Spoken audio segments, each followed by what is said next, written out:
From the meals we order at restaurants to the pantry staples and packaged foods we buy in the grocery store, there's a lot of salt in our diet.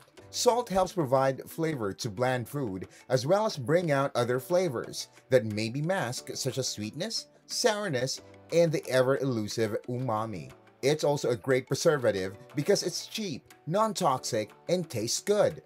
The sodium found in salt is an important electrolyte needed for muscle contractions, nerve impulses, and balancing hydration in the body.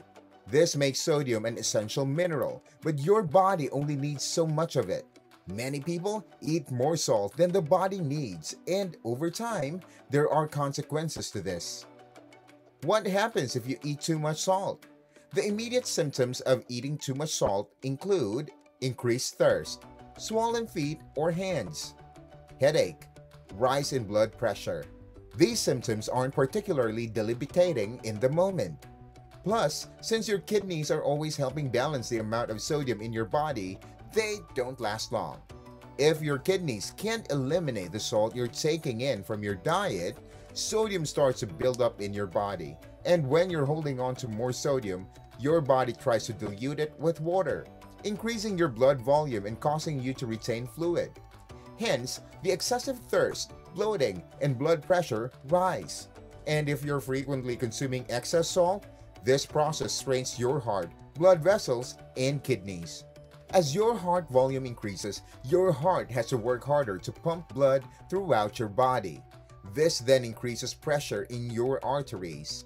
What's more is that when the heart is pumping harder, it places pressure on the vessels in every organ, including the kidneys. This is why, over time, eating too much salt comes with long-term health consequences, including high blood pressure or hypertension, heart disease, stroke, kidney disease, kidney stones. How to reduce your salt intake in just 5 steps. Number 1. Know how much salt you're taking in. You can't change the amount of salt in a processed or prepared food item, but you can change your portion size of a salty food item you want to eat. It's also important to be aware of how much salt you're consuming at any given time. Number 2. Read food labels and know what's considered low sodium. Always read the nutrition label and take note of the food's sodium content. You want to be choosing foods that are low in sodium more often than not. A low sodium food is one that has no more than 140 milligrams of salt per serving. And don't assume that a label claiming a food item reduced sodium makes it any healthier. This simply means that the item has 25% less sodium than what's normally present, which is often still too much. Number 3. Prioritize eating whole, fresh, and unprocessed foods. The best way to take control of how much salt you're getting is to eat unprocessed foods as often as you can.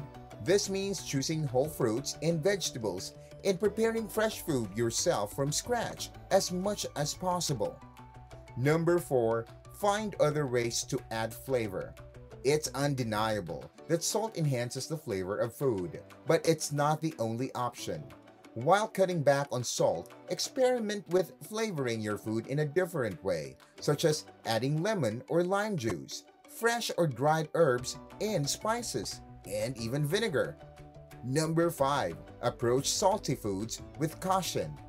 Next time you're grocery shopping, beware of those commonly salty foods.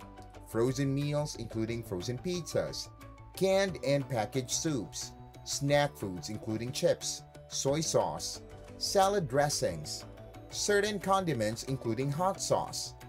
Take note, it is not that you need to cut salty foods out of your diet completely. This mentality could cause you to trade your favorite salty snacks for ones that are full of added sugars or saturated fats. It's about creating awareness around your salt intake and taking steps toward prioritizing low-sodium foods and limiting high-sodium ones. Be wise, be healthy,